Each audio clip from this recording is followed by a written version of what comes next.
fiesta. Es verdad que a veces cuando hay una boda traemos cara de boda, las caras bien alegres, pero los domingos se nos pone a los creyentes cara de domingo. No sé qué pasa, pero debería ser motivo de gran alegría y de gran gozo para el creyente que llegue el domingo. Amén. Porque tenemos motivo para celebrar que el Señor resucitó. Así que, bueno, por lo menos debería de serlo. Vamos a comenzar leyendo un pasaje. El pasaje que nos toca la semana pasada. Estuvisteis viendo la crucifixión del Señor.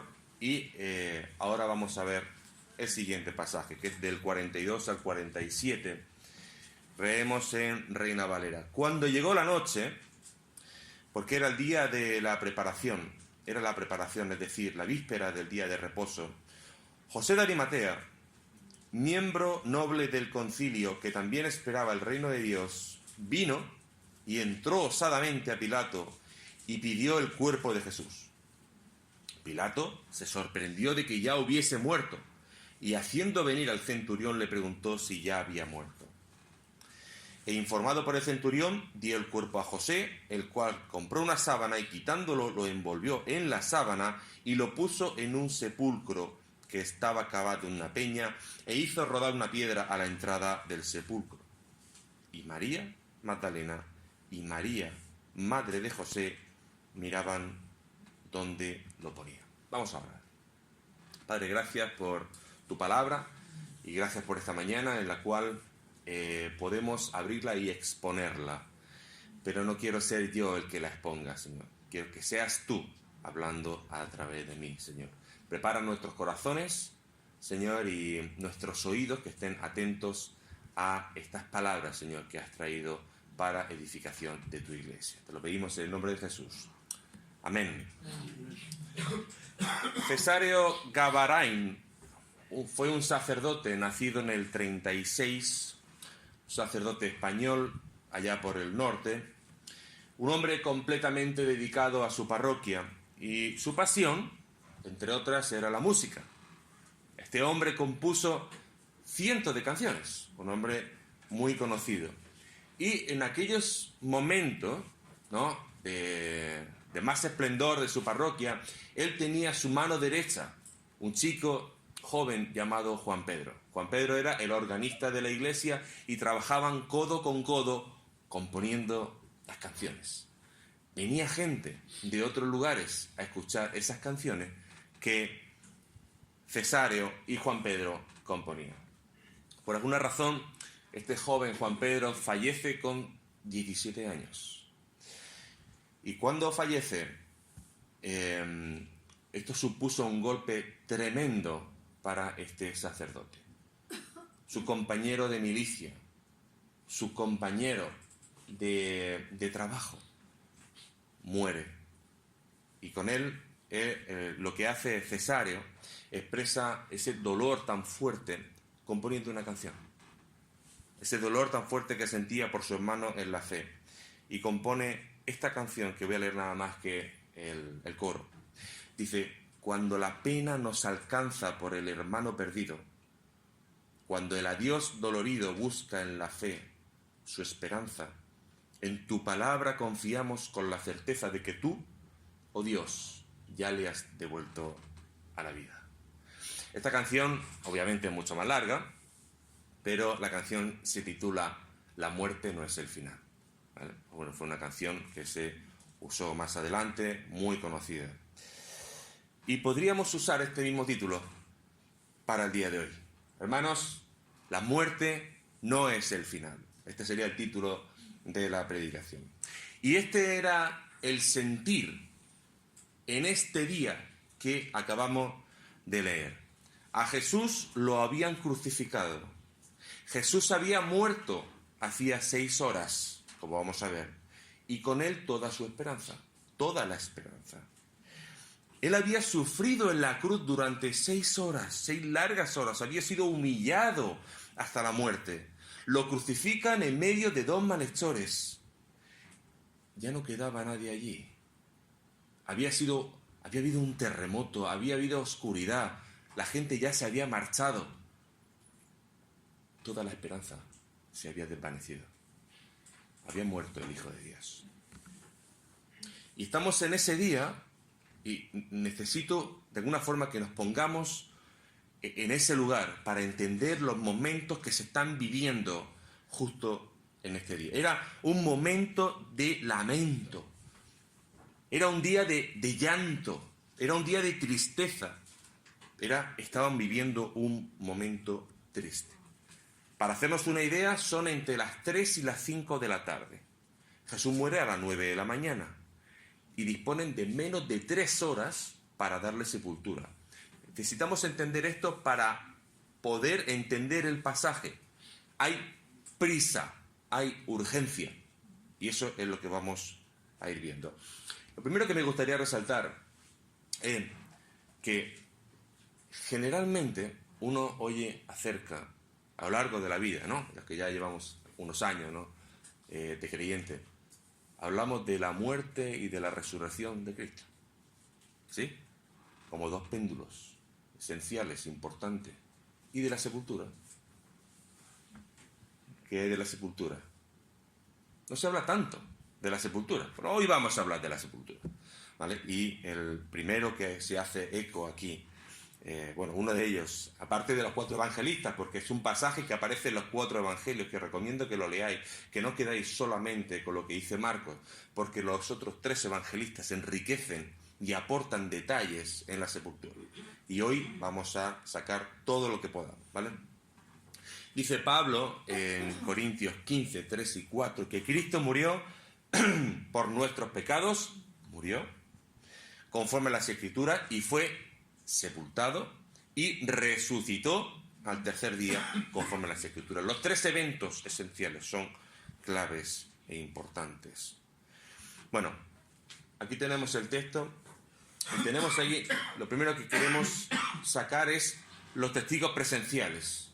Tenemos el primero, que es José de Arimatea, al cual le vamos a dedicar sobre todo buena parte del tiempo. Tenemos a Nicodemo, que no lo cita ahí, pero lo cita otro evangelista también clave aquí. Tenemos a Pilato como eje central del poder civil, y al centurión, que también aparece, y finalmente a las mujeres, que le vamos a dedicar también unos minutos. Y lo primero que dice en el 42 es: cuando llegó la noche. Hermanos, apenas hubo un funeral. Los discípulos habían huido y había mucha prisa por darle sepultura, porque fíjate el momento que se estaba viviendo. Estaba a punto de ser sábado, porque, claro, esto hay que entenderlo. Nosotros contamos que el día, ¿a partir de qué hora? De las 12 de la noche, ¿no? Es a partir de las 12 de la noche que salta el día, pero los judíos no lo hacen así. Para los judíos cambia el día a las 6 de la tarde. ¿Estamos? A las 6 de la tarde comienza el sábado. Y son entre las 3 y las 5 de la tarde. Jesús muere a las 3. Y antes de las 6 hay que darle sepultura, porque comienza el día de reposo. Y no era cualquier día de reposo. Era el día de reposo más importante del año. Dice Juan que era el día de reposo de gran solemnidad, porque estaban celebrando Pascua. Era la semana de la Pascua.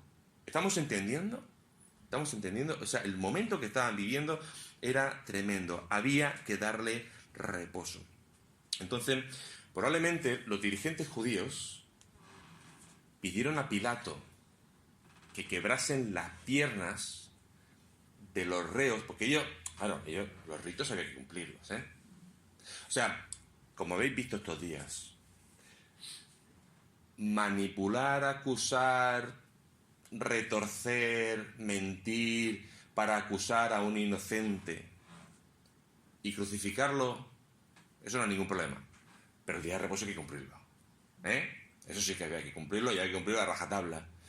Claro, la Escritura dice que no deben de quedar ningún reo colgado en ningún madero. Había que darle sepultura. De cualquier forma. Era contra la ley. Y ellos querían que su conciencia estuvieran lo más tranquilas posible y poder celebrar el día de reposo con sus familiares con la mayor tranquilidad, ¿sí? De modo que era una práctica habitual. A los reos les rompían las piernas. ¿Sabéis para qué? Para que sus cuerpos quedasen colgados solamente de los clavos que tenían en las manos. Y entonces, como ya no tenía el cuerpo ningún tipo de... O sea, no podían sujetarse de los pies, porque ya las piernas las tenían rotas. Entonces eso les producía asfixia. Si tardaban un día, 24, 48 horas en fallecer, esto aceleraba el proceso de muerte porque morían por asfixia. Pero no solamente por asfixia, sino que esta práctica producía un dolor. Inventaron un nombre: excruciante. El dolor, el reo moría con un dolor impresionante que no se puede ni siquiera nombrar. Se usó esta palabra para poder llegar a entender el grado de dolor que producía a estas personas que morían en la cruz. Y si había alguna duda de si estaba muerto o no, lo que se añadía era atravesar el costado de los reos, ¿vale? Llegaba el soldado, llegaba el centurión e iba clavando desde abajo, porque estaban en alto, y desde abajo, por debajo de las costillas, con una lanza se le clavaba por debajo de las costillas y se le atravesaba el corazón. Y ahí sí que es verdad que ya no había dudas de que estaban muertos. Y esto fue lo que hicieron con Jesús, porque dice la Escritura que no se le quebrará un solo hueso. Vamos a ir viendo, conforme vamos avanzando en el pasaje, que vamos a ir viendo cómo el Señor, en su providencia, Él mismo, al control, fue dándole cumplimiento a su propia Escritura. Salmo 34, 20 dice que no le quebrarán ni un solo hueso, y en Éxodo 12, 46 aparecen las instrucciones de cómo sacrificar el cordero pascual. Y en ese versículo habla exactamente de que no se le quebraría un solo hueso, porque el que había entregado su vida en aquel lugar era Jesús, el cordero pascual. Ahora bien, a Jesús lo crucifican en un monte llamado Gólgota, o lugar de la calavera, o de las calaveras. Lo sabemos. Ahí hay varias hipótesis. ¿Qué hacían con los cuerpos? Lanzo la pregunta. ¿Qué hacían con los cuerpos de los que nadie se hacía cargo? ¿Vosotros creéis que a todos los cuerpos se le dan sepultura? Probablemente había muchos cuerpos, la mayoría, quien muere en una cruz, la mayoría eran malhechores, eran aquellos que habían sido juzgados y condenados. Y muchos quedaban, o sea, nadie se hacía cargo de aquellos cuerpos. Probablemente quedaban tirados ahí mismo, en el mismo monte. Probablemente venían las aves y se los comían, aves de presa, y empezaban a comerse los cadáveres, o las fieras del campo, en fin, o eran tirados en una fosa común. El caso es que era un espectáculo lamentable. O sea, aquel monte maldito, aquel monte Gólgota, aquel lugar de la calavera, o sea, aquel lugar formaba, lo que ahí ocurría era un espectáculo dantesco. Imaginaos por un momento si nadie se hubiese hecho cargo del cuerpo de Jesús. Cuidado, que era todo lo que parecía es que iba a ocurrir eso. Porque recuerdo, son entre las 3 y las 5 de la tarde. Y lo primero que dice el 42, cuando comienza a anochecer y está a punto de entrar el día de reposo. O sea, cuidado que estamos ahí en unos momentos bastante difíciles. ¿Dónde estaban los discípulos? Como se dice aquí en Murcia, por patas, ¿no? Los discípulos habían huido. Y encima es que no eran ni de ahí, eran galileos. ¿Quién se iba a hacer cargo del cuerpo de Jesús? Y ahí vemos la mano del Señor atendiendo de forma minuciosa este asunto, guiando a alguien a hacerse cargo. Porque dice en el Salmo 16:10 que no dejarás ni alma en el Seol, ni permitirás que tu santo vea corrupción. Y ahí llega en el 43 un miembro noble del concilio que también esperaba el reino de Dios, que viene y entra osadamente a Pilato y pide el cuerpo de Jesús. Ahí entra José de Arimatea, un discípulo de Jesús en secreto, hasta ahora por miedo a los judíos, nos dice otro evangelio. Llega José, se presenta delante de Pilato y pide el cuerpo. ¿Sabéis lo que esto a él le podía causar? Vosotros habéis visto estas semanas atrás la presión a la que había sido sometida Pilato. ¿Lo habéis estado viendo o no? O sea, Pilato estaba hasta aquí. Estaba hasta aquí. Entonces llega José y le pide el cuerpo, miembro del Sanedrín, con todas las peticiones que le habían hecho. Y la última no fue concedida, cuando le pide que cambie el nombre de rey de los judíos. Y no se lo concedió, lo que escrito está.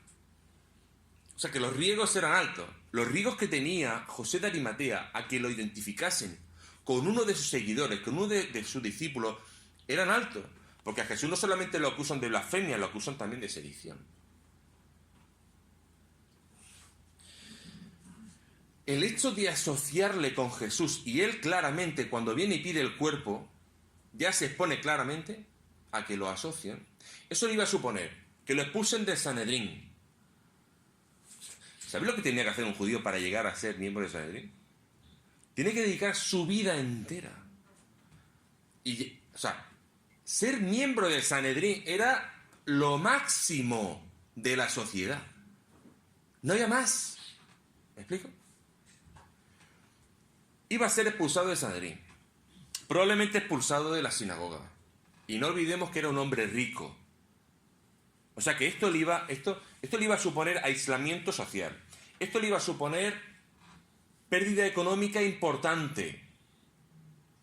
Y no solamente a él, sino a su familia. O sea, este hombre lo que iba a comprometer su vida entera con este acto de fe que estaba haciendo. No era un tal José que no tenía nada que perder. Tenía mucho que perder.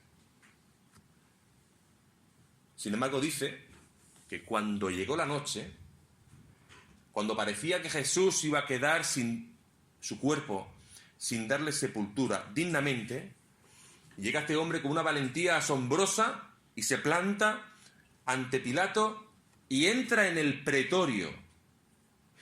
Entrar para un judío en el pretorio, sobre todo para alguien del miembro del Sanedrín del concilio, suponía contaminarse. Contaminarse y ya no podía celebrar el día de reposo, el día de reposo más importante del año. Exactamente igual. Entra y se presenta osadamente delante de Pilato. Quiero que me entregues el cuerpo de Jesús. ¿Sabéis lo que suponía para un judío tocar un cuerpo sin vida? Quedaba impuro por 7 días. Olvídate de la Pascua, por lo menos de este año. No era poca cosa lo que estaba haciendo. Y José de Arimatea tuvo que ser alguien distinguido para llegar delante de Pilato con la presión. Este hombre tenía asco a los judíos, ¿eh? No solamente estaba hasta aquí, sino estaba hasta aquí, pero más para arriba de muchas cosas. Tuvo que ser alguien con autoridad, alguien distinguido del consejo para ser recibido por el gobernador. Dice 43 que era un hombre que esperaba el reino de Dios. ¿Sabéis qué significa esto? O sea, era un hombre que sabía que el Mesías vendría, que esperaba el cumplimiento de las profecías, que esperaba el cumplimiento de la Torá, de todo el Antiguo Testamento. Él sabía que el Hijo del Hombre iba a ser entregado en manos de pecadores, en manos de los principales sacerdotes. Él sabía que lo iban a hacer sufrir, él sabía que lo iban a matar, pero también sabía que iba a resucitar. Y él lo sabía, y lo estaba presenciando con sus ojos. Entonces la pregunta es, ¿por qué lo sabía? Porque conocía la Escritura. ¿Entendemos la importancia, hermanos, de conocer la Escritura? ¿Entendemos, hermanos, la importancia de leer cada día la Biblia y meditar en ella? Dice Oseas 4:6 que mi pueblo perece por falta de conocimiento. Esa palabra, ese verbo perece, ese presente continuo. Mi pueblo está pereciendo, no solamente cuando se escribió Oseas en el 700 a.C., sino hasta el día de hoy. Mi pueblo siempre está pereciendo por falta de conocimiento, por falta de dedicar tiempo a la lectura y a la meditación de la palabra de Dios. Y hermano, o creces o pereces, o comes o te mueres de hambre. Eso es así. Y esto sobre todo lo digo por los hombres, ¿eh? Hoy me voy a pegar un par de tiros en el pie. Los hombres somos más perezosos que las mujeres. Los hombres somos más perezosos. A los hombres nos das un móvil y una bolsa de palomitas y no nos mueven del sofá. Ahora, para ponernos a leer la Biblia, ahí ya no hay forma. Qué pereza. ¿Nos pasa? ¿O solo me pasa a mí? Estamos leyendo estamos estudiando de forma sistemática, igual que lo estés haciendo aquí con Marco en Renuevo. Vamos por la segunda carta de Pedro. No significa que ya hemos empezado por Mateo. No. Empezamos por primera de Pedro. Bueno, hemos estudiado algunos otros libros. Bien. La segunda carta de Pedro, hay un versículo que quiero resaltar. El segundo versículo del primer capítulo dice: gracia y paz os sean multiplicadas en el conocimiento de Dios y nuestro Señor Jesús. ¿Queremos que la gracia y la paz de Dios sean multiplicadas en nuestras vidas? Pues ahí dice que la gracia y la paz viene por el conocimiento de la persona de Jesús, por el conocimiento, la lectura y la meditación en la palabra de Dios. Fijaos si es importante. Volvemos al texto. José públicamente vio cómo asesinaban a Jesús. O sea, ver lo que le habían hecho a Jesús. Aquí hay un matiz, es decir, no asesinaban. Ahora vamos a ver el matiz. Todo lo que le habían hecho a Jesús, a José, tuvo que revolverle por dentro las entrañas, hasta el punto que le llevó a identificarse públicamente. José se dio cuenta del momento histórico que estaba viviendo y él tenía que dar un paso adelante. Se armó de valor y dijo: voy. Y fue. Dice que entró, no de cualquier forma, dice que entró osadamente. Hermano, esto fue una locura. Aquello que pasó ese día fue una locura, al igual que hoy. Es una locura, porque la palabra de la cruz es una locura. Corintios 1:18 dice que es una locura a los que se pierden, pero a los que se salvan, es decir, a nosotros es poder de Dios, porque el Evangelio es poder de Dios para aquellos que confían en Él. El poder de Dios para salvación. Ahora, el hecho de que sea una locura no significa de que sea una opción creerlo o no. Ya viene el dictador. Pero es así, hermanos. No es una opción creer el Evangelio, es una orden de parte de Dios. Es una orden, porque Dios ahora manda a todos que se arrepientan en todo lugar, a todos los hombres. Hechos 17:30. Es una orden que en el Evangelio. Ahora, por supuesto, está en cada uno la responsabilidad de aceptarlo o no. La soberanía de Dios. Parece que uno no puede ahí medio hablar, ¿no? Si habla de la soberanía de Dios, a ver lo que dice. La soberanía de Dios y la responsabilidad del hombre son dos elementos esenciales en la salvación del creyente, de la persona. Fíjate qué fácil es entender la soberanía de Dios. Dios en su soberanía ha querido que tú, hoy domingo, estés aquí delante, en este lugar, escuchando este mensaje de salvación. Y por su Espíritu Santo está abriendo los ojos de tu corazón para que puedas ver la cruz, para que puedas ver el Evangelio y tener una respuesta favorable. Pedirle perdón al Señor, arrepentirte y entregar tu vida a Cristo. Ahora bien, es tu responsabilidad aceptar el mensaje, ¿no? Amén. ¿Estamos entendiendo? ¿Se entiende esto? La soberanía y la responsabilidad humana, elementos esenciales de la salvación. Y José entiende que es el momento de actuar, es el momento de creer, es el momento de dar un paso al frente. Era el momento de distanciarse del resto del Sanedrín. Él no estaba conforme con aquello que había pasado, lo dice Lucas. Él no estaba conforme con esa decisión. Probablemente ni siquiera estaba ahí delante. No sabemos si se había ido a su casa, no lo sabemos, pero él dice Lucas, que no estuvo conforme con todo aquello que habían hecho. 44. Dice: Pilato se sorprendió de que ya hubiese muerto y, haciendo venir al centurión, le preguntó si ya estaba muerto. Claro, era algo normal que Pilato mandase que certificaran la muerte antes de entregar un cuerpo. Los crucificados tardaban días en morir, no era algo inmediato. El dolor era excruciante, pero no era algo inmediato. Sin embargo, se sorprende porque en 6 horas llega alguien y pide el cuerpo. 6 horas, desde las 9 de la mañana hasta las 3 de la tarde. Por eso se sorprende. Fíjate, en 6 horas el Señor Jesús entrega su espíritu. ¿Sabéis por qué? ¿Sabéis por qué estoy diciendo que entrega su espíritu? Porque Él dice que pone su vida. Él pone su vida. Por eso me ama el Padre. Porque yo pongo mi vida, tengo poder para poner mi vida y tengo poder para volverla a tomar. Nadie me la quita, sino que yo de mí mismo la pongo. Juan 10:17. De modo que el centurión y los soldados comprueban que ya había muerto. No le rompe las piernas, porque primeramente rompieron las piernas del que estaba a la izquierda, después del que estaba a la derecha, o viceversa, no lo sé.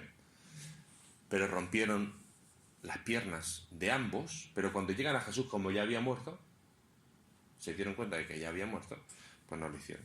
Sin embargo, vienen y le atraviesan el costado, y al instante sale sangre y agua. Juan 19:34. ¿Cómo sería la herida de profunda que le causa el soldado o el centurión con la lanza, hasta el punto de que Tomás puede meter la mano dentro del costado de Jesús? ¿Cómo sería la herida de grande? Hermano, no hay posibilidad ni argumento posible en decir que Cristo no murió. Toda clase de certificaciones.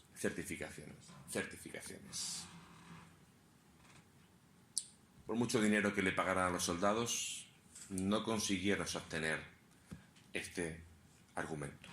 Vamos al 45.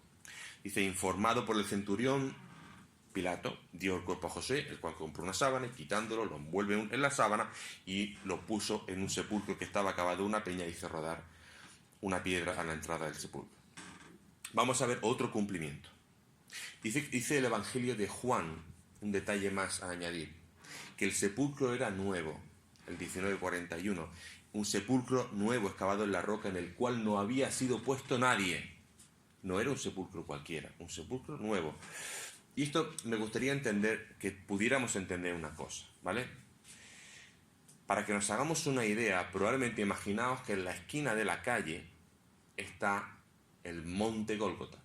Un monte que pudiera tener 10, 15 metros de altura, no tenía más. Y tenía así como un corto, ¿vale? De esos 10, 15 metros.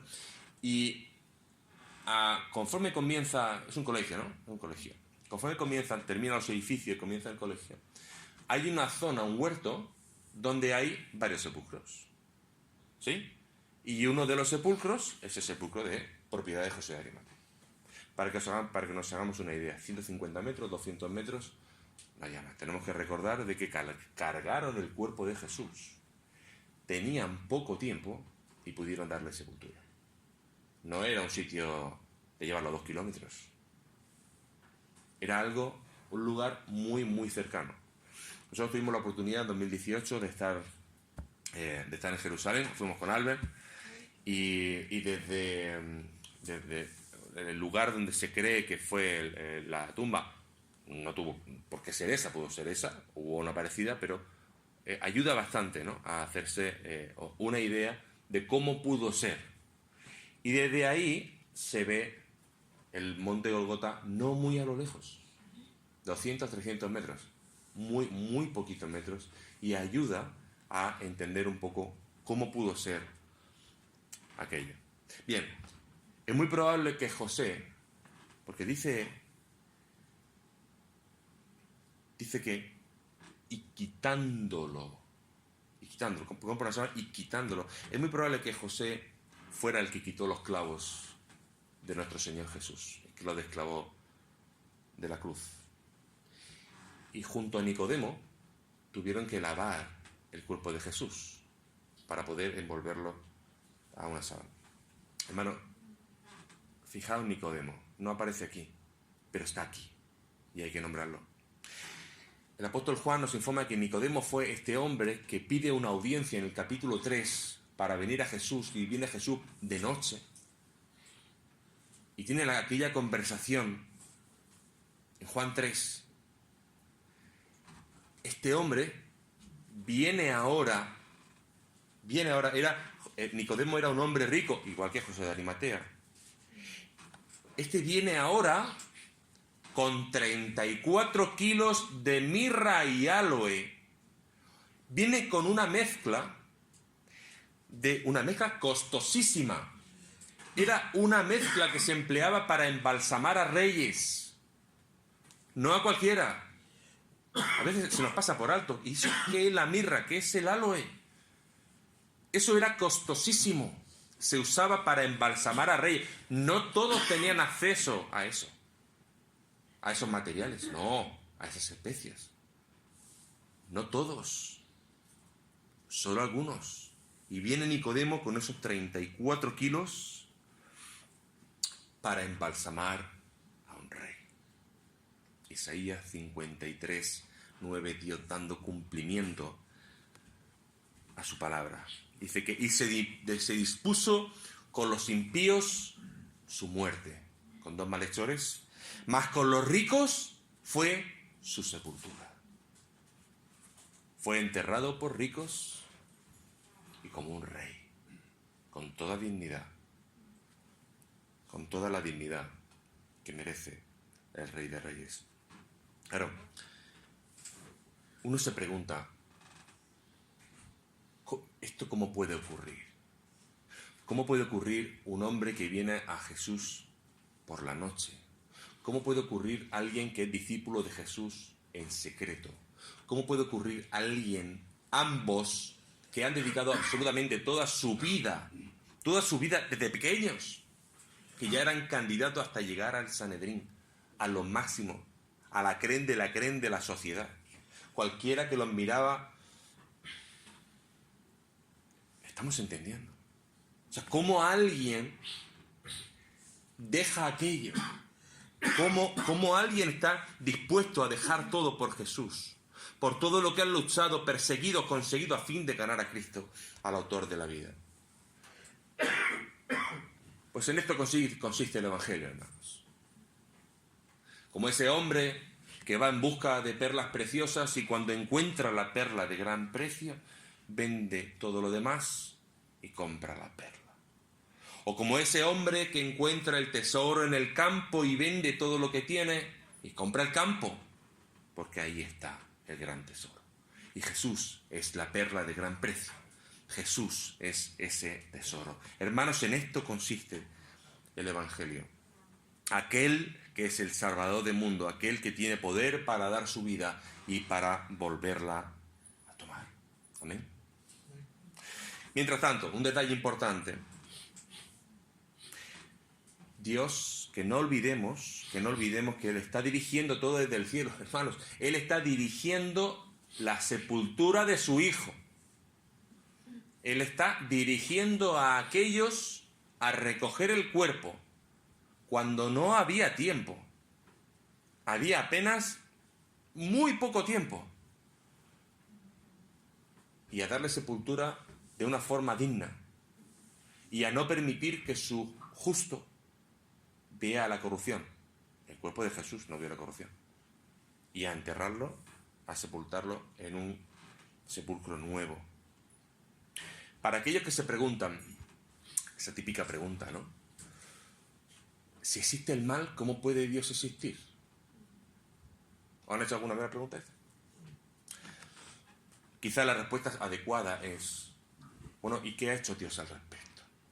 ¿El mal existe? Sí, claro que existe. Bueno, ¿y Dios qué ha hecho al respecto? Pues entregar a su Hijo. Esto es lo que está haciendo Dios al respecto. De entregar a su Hijo para que todo aquel que en Él cree no se pierda vida y tenga vida eterna. Hermanos, aquí ya no hay judío ni griego, ni hombre ni mujer, ni esclavo, ni libre. Aquí ya no hay distinciones entre cristianos, no hay clanes familiares dentro de las iglesias, aquí ya no hay preferidos, aquí ya no hay apellidos, aquí ya no están los importantes, porque Dios cuando viene ofrece salvación y es por gracia y es un regalo, es un don de Dios y no es por obras, ni por apellidos, para que nadie se gloríe. Bajo la cruz, todos somos iguales. Cristo Jesús lleva la ira de Dios contra todos los pecados de todos los hombres que se han cometido en toda la historia. Contra todos los pecados de todos aquellos que creen en Él. De modo que mis pecados, tus pecados, han sido imputados a Cristo. Y muere en esa cruz. Y la ira de Dios ha sido descargada sobre él. ¿Sabéis para qué? Para que Dios pudiera imputar su justicia a mí que he creído en Él. A ti si has creído en Él. Y ahora su justicia te cubre de todo pecado. Es algo que procede del Padre, pero solo alcanza a los creyentes a través de Jesucristo. Sé que es difícil de entender. Pero con fe es posible. Finalmente llegamos a las mujeres. María Magdalena y María, la madre de José. Dice que ellas se mantenían ahí a cierta distancia, pero quisieron saber dónde lo ponían. Como veréis la semana que viene con José María, para ellas y para todos era crucial que hubiera estos testigos oculares de saber dónde estaba sepultado el Señor, porque ellas vendrían mañana, el domingo que viene, vendrían al día siguiente, no porque era día de reposo, sino al día siguiente, vendrían con especias para embalsamar el cuerpo de Jesús. Y aquí me pego otro tiro en el pie, hermanos. ¿Dónde estaban los discípulos? Fuerte. Escondido. Vieron. Varones como yo. ¿Qué hicieron? Vieron. ¿Y las mujeres? Estaban ahí al pie del cañón. Ahí al pie del cañón. Para vergüenza mía lo digo, ¿eh? Para vergüenza mía. Las mujeres, nos dice otro evangelista, que estaban sentadas delante del sepulcro. Mujeres valientes. Mujeres valientes. Esto es un llamado para los hombres. Cuando hay que dar un paso al frente, José dio un paso al frente. Cuando hay que dar un paso al frente, no hay que ser cobarde. Hay que dar un paso al frente porque nuestro Señor Jesús no fue un cobarde. Él dio un paso al frente. Y Él entregó su vida para volverla a tomar. Él fue obediente hasta la muerte y hasta la muerte de cruz. ¿Que el coste es alto? Claro que es alto, pero no es más alto que la gracia que Él te ofrece. Él demanda a los hombres que seamos valientes, no solamente los domingos. Los domingos a veces somos muy valientes y el resto de la semana nos morimos de hambre. Hermano, eso se ve. Os voy a decir una cosa, no miro a nadie, pero aquí, en este lugar, tenéis la bendición del culto libre. En Murcia ciudad es el único lugar donde hay culto libre. Hay que aprovecharlo. En otros lugares no lo hay, en mi iglesia no lo hay. No hay culto libre. Aquí sí lo hay. Un lugar donde podemos traer lo que hemos recogido de parte del Señor durante la semana para exponerlo aquí, para ser de bendición y edificación al resto de los hermanos. Para eso es el culto libre. Que sí, que podemos dar la gloria a Dios en una canción y podemos alabar. Amén. Pide el resto de la semana al grupo de músicos, hermano, puedes entonar esta canción, puedes preparar esta canción, pero trae algo. Si no hay nada, yo lo entiendo. Si no hay nada, si no has recogido nada, no puedes dar nada. Hermano, empieza a recoger mañana, empieza a recoger esta noche. Empápate de esto. El Señor quiere hablarte. Quiere llenar tu corazón. Y vas a estar deseando que llegue el domingo para exponer lo que el Señor te ha hablado durante la semana. Amén. Amén. Ahí lo dejo, lo digo con cariño. Demanda a los hombres que seamos valientes cada día, con actitud de humillación y alabanza delante de nuestro Señor, porque Él es digno de toda alabanza y de toda adoración. ¿Amén? Concluyo. Hemos empezado con el título de la predicación, que es... Título de la predicación, fuerte. ¿El sepulcro? No. ¿Quién lo ha dicho? ¿La muerte? La muerte no es el final. La muerte no es el final. Nosotros no creemos en un Mesías muerto. Creemos en un Mesías que resucitó al tercer día. Pero no quiero hacer spoiler. Tienes que venir la semana que viene a escuchar la predicación de nuestro hermano José María. Hermanos, estos testigos estaban viviendo un momento de tremenda confusión, un momento, como hemos dicho al principio, un momento duro, un momento triste, porque el Salvador, el Hijo de Dios, había muerto. Pero este momento es el momento en que la historia se parte, que la historia se para. Justo hoy, antes y después de Cristo, justo en ese día. O sea, el momento histórico que estaban viviendo, a pesar de ser duro, era tremendo. Pero ¿y nosotros que sabemos lo que ocurrió? Porque ellos no lo sabían. Ellos estaban deshechos. Estaban hechos polvo. Pero nosotros sabíamos lo que iba a ocurrir. Que el Señor Jesús iba a resucitar. E iba a ascender a los cielos. Y a permanecer a la derecha del Padre. ¿Nosotros creemos? ¿Lo creemos? ¿Realmente lo creemos? Pues si lo creemos, que Jesús resucitó, ¿no es el momento de ajustar nuestras prioridades? Porque al final la vida del creyente consiste en eso. Consiste en ajustar nuestras prioridades. Consiste en dedicar nuestra vida, la vida del creyente, en conocer más y más y más acerca de su persona, porque conocer más y más acerca de la persona de nuestro Señor Jesús transformará nuestros corazones y y seremos más y más como Jesús, y su carácter será más y más, a ver cómo lo digo, implantado, no encuentro la palabra. Nuestro corazón será más como él, como el suyo. Amén. Hermano, yo confieso que si yo no pongo de mi voluntad en reajustar mis prioridades,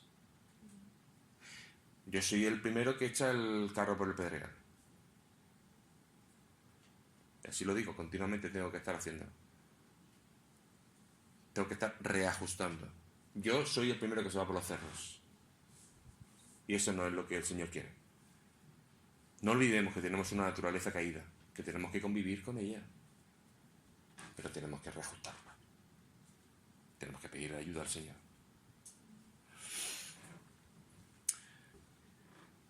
¿Será hoy el momento de confesar que algo está fallando? ¿Ansiamos la leche espiritual como un bebé recién nacido ansia la leche materna? Porque si no la estamos ansiando es porque algo está fallando. Pero hermano, que si no la ansiamos, es el momento de ajustarlo y de pedirle perdón al Señor y decirle, Señor, esto cámbialo, pero ya, porque no puede ser. ¿Me hago entender? Si oyeres hoy su voz,